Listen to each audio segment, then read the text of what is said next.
श्राप के कारण धृतराष्ट्र जन्मे थे अंधे। धृतराष्ट्र के जन्म का रहस्य। महाभारत में धृतराष्ट्र अंधे थे, लेकिन बहुत शक्तिशाली थे।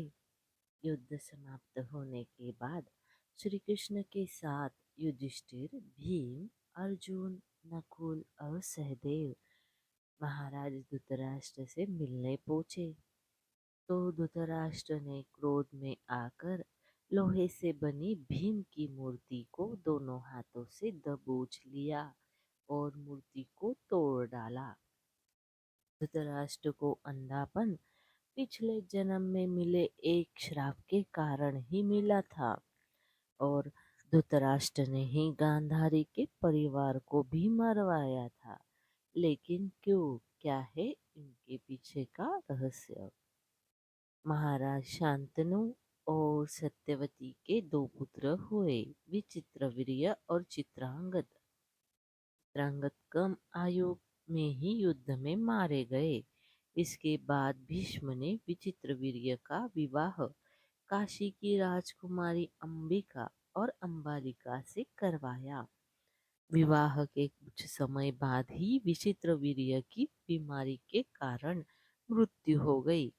अंबिका और अंबालिका संतान ही थी। तो सत्यवती के सामने यह संकट उत्पन्न हो गया कि वंश को आगे कैसे बढ़ाए।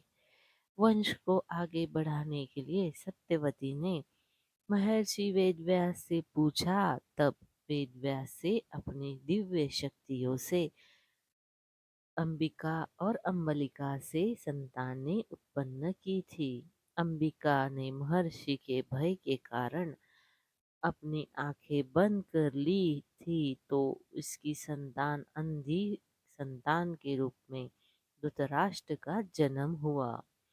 दूसरी राजकुमारी अंबालिका भी महर्षि ऋषि से डर गई थी और उसका शरीर पीला पड़ गया था। तो इसकी संतान पांडु हुई। पांडु जन्म से ही कमजोर थे। दोनों राजकुमारियों के बाद एक दासी पर भी महर्षि वेदव्यास ने शक्तिपात किया था। उस दासी से संतान के रूप में महात्मा विदुर का जन्म हुआ। धृतराष्ट्र अपने पिछले जन्म में एक बहुत दुष्ट राजा थे। एक दिन उसने देखा कि नदी में एक हंस अपने बच्चों के साथ आराम से विचरण कर रहा है। उसने आदेश दिया कि उस हंस की आँख फोड़ दी जाए और उसके बच्चों को मार दिया जाए। इसी वजह से अगले जन्म में वह अंधा पैदा हुआ और उसके पुत्र भी उसी तरह मृत्यु को प्राप्त हुए जैसे कि उस हंस के। धृतराष्ट्र, पांडु और विदुर के पालन पोषण का भार भीष्म के ऊपर था। तीनों पुत्र बड़े हुए तो भी उन्होंने विद्या अर्जित करने के लिए भेजा गया। धृतराष्ट्र बल विद्या में श्रेष्ठ हुए, पांडु धनुर्विद्या में और विदुर धर्म और नीति में पारंगत हो गए। तीनों पुत्र युवा हुए तो बड़े पुत्र धृतराष्ट्र को नहीं बल्कि पांडु को राजा बनाया गया, क्योंकि धृतराष्ट्र जन्म से अंधे थे और विदुर तो दासी पुत्र थे।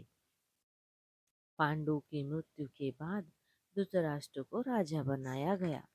धृतराष्ट्र नहीं चाहते थे कि उनके बाद युधिष्ठिर राजा बने, बल्कि वे चाहते थे कि उनका पुत्र दुर्योधन राजा बने।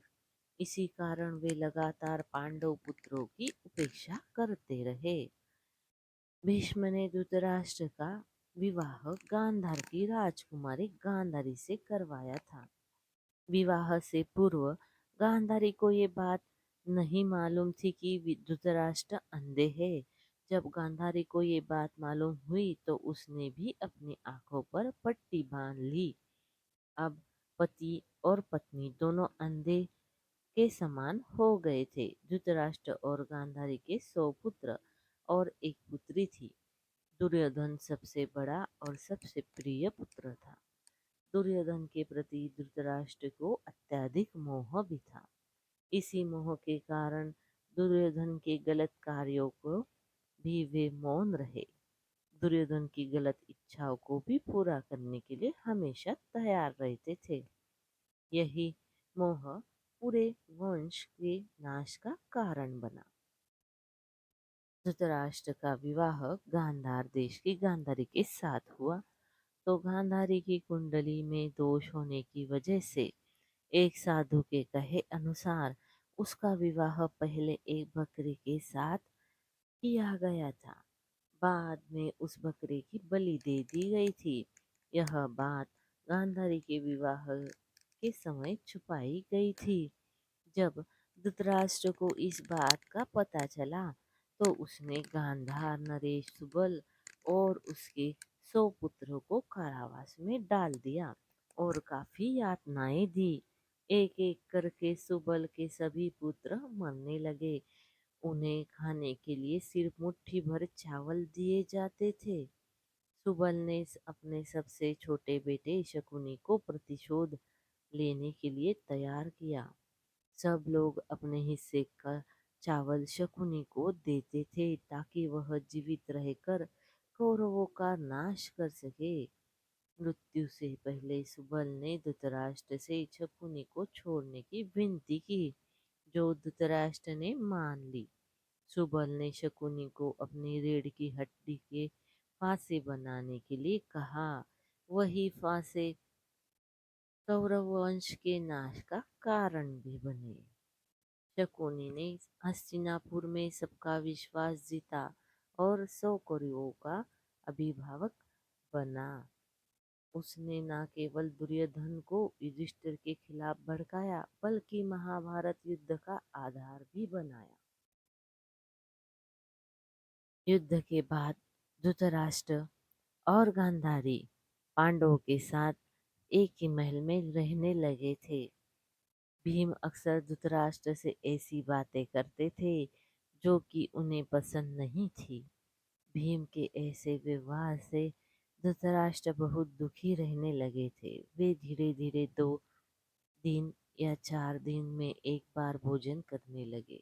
इस प्रकार 15 वर्ष निकल गए। फिर एक दिन धृतराष्ट्र के मन में वैराग्य का भाव जाग गया और वे गांधारी के साथ वन में चले गए।